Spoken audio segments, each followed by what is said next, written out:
with Steampunk Journal, the Countess, and today I'm with Dana. Hi, Dana. Hello, how are you? Oh, great, thank you. Let's look at your book first. Okay, you've got Out of the Shadows. Fantastic. Tell me a little bit about the book.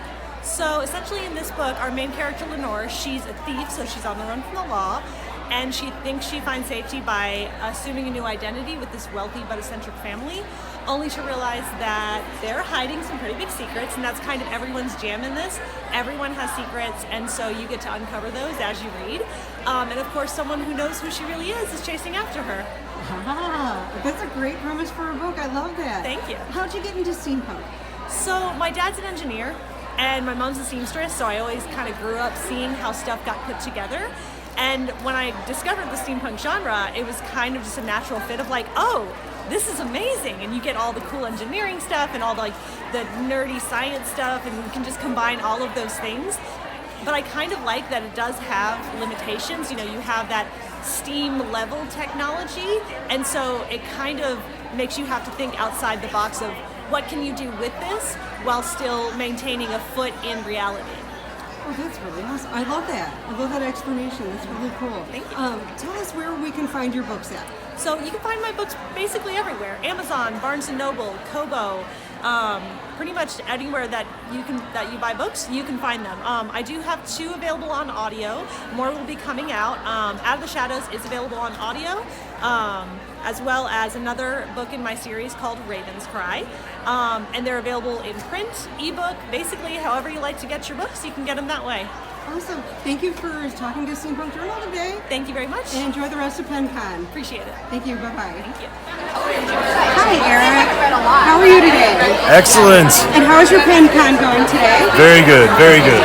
Could you tell Steampunk Journal a little bit about your books? Sure thing. So my steampunk is kind of a reimagining of if the world ended during the Industrial Revolution and then was rebuilt on steam power. And the wildlife has mutated into large creatures, and like giant insects are used for pack animals and stuff. This is a big grand adventure, kind of in the style of Nausicaa of the Valley of the Wind, if you remember that old anime. Awesome. That is a really cool inspiration. How did you get into steampunk? Actually, the old Nausicaa of the Valley of the Wind kind of led me down that path, and I was looking for stories similar to that, and that led me to kind of the steampunk genre in general. So some of the early books that I read were like The Anubis Gates by Tim Powers, and it just kind of went from there. And can you tell us where we can find your books at? Yeah, so you can find me on most major platforms, and then you can always find me on my website at ericrasher.com. Awesome. Thank you so much for talking to the journal today. Of course. And have a great rest of your PenCon. Thank you. Thank you. Hey, Zachary, how are you doing? I'm doing well, and yourself? Great, thank you. Thanks for talking to Steampunk Journal. Absolutely. Can you tell us a little bit about your books? So my books are steampunk with a little bit of a portal fantasy twist. So I have a series of novels called the Hall of Doors series, and essentially they're each standalones, but it follows my same ragtag character, snarky band of characters as they interact in different worlds as they go about on their various adventures.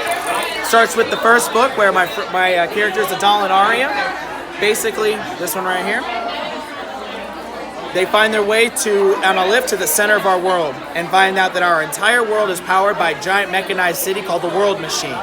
And so it follows them as they interact with the various creatures and humanoids that live down there until they find the Hall of Doors, which is a portal machine built by Webley that takes them on adventures in all the other various worlds that were also created by Webley. Oh, is this a coloring book? That is a coloring book based off of all my books so far. Okay, very nice. And how did you get into steampunk? I used to work in jewelry for a long time, and I love watches specifically. Something about just cogs and gears and springs that just power something always spoke to me. And I actually worked with watches for a long time before somebody told me, oh, it's kind of steampunky. And a friend of mine explained to me what that was, and I fell in love with the genre and what it was. So that's how I got into it. Awesome. Well, thank you for speaking to Steampunk Journal today. It was delightful to meet you, and have a great rest of your PenCon. Thank you. You as well. Take care. Thank you. Bye-bye. Hi, it's Victoria with Steampunk Journal, and today I'm at PenCon with Cam Robinson. Hi, how are you doing today? I'm good. I'm so excited to be here. There's so many fabulous people. Awesome. Tell us a little bit about your book. So Lights and Lamps is a steampunk retelling of Aladdin where he has to steal an airship to get his mother out of the country, only the princess is also trying to steal the airship and they don't get along at first. Oh, that's really cool. I like when you do a bend to like a classic fairy tale and put a steampunk twist on it. That's really awesome. How did you get into steampunk? I've always loved steampunk, but my hometown is actually the original site of the very first steam engine in the US, and so we started having this big steampunk festival, and I loved the costumes and all the jewelry, and I just had to write a retelling. I was talking with my friends, and steampunk Aladdin came up, so that's how the story was born. Awesome. That's a fantastic. Can you mind flipping over the backside so we can see the picture too for the board? Awesome. And can you tell everybody where they can get your books? Awesome. You guys can hang out with me at kmrobinsonbooks.com, and Lions and Lamps is on all of the major retailers right now, ebook, paperback, and hardcover. Awesome. Thank you so much for talking to Steampunk Journal today. Have a great rest of your pen time. Thanks so much for having me. Bye-bye. I'm Victoria with Steampunk Journal, and we're at PenCon, and right now we're taking a quick pit stop at Kendra Moreno's booth here today. How are you doing? How's your show going so far today? It's good. It's really busy. Awesome. I'm going to pan down to your book. Okay. Right here. And do you want to tell us a little bit about your steampunk? Sure. So it's a clockwork romance. So it's Clockwork Butterfly. They go from London to Brazil on an airship. So it's a big airship adventure. They got to get to the Temple of the Rising Sun before the big bad does. And of course, everything goes wrong along the way. Awesome.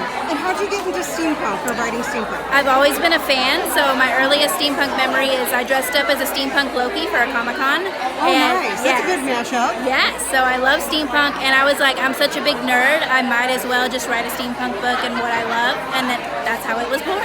Awesome. And can you tell the journal where people can find your books at?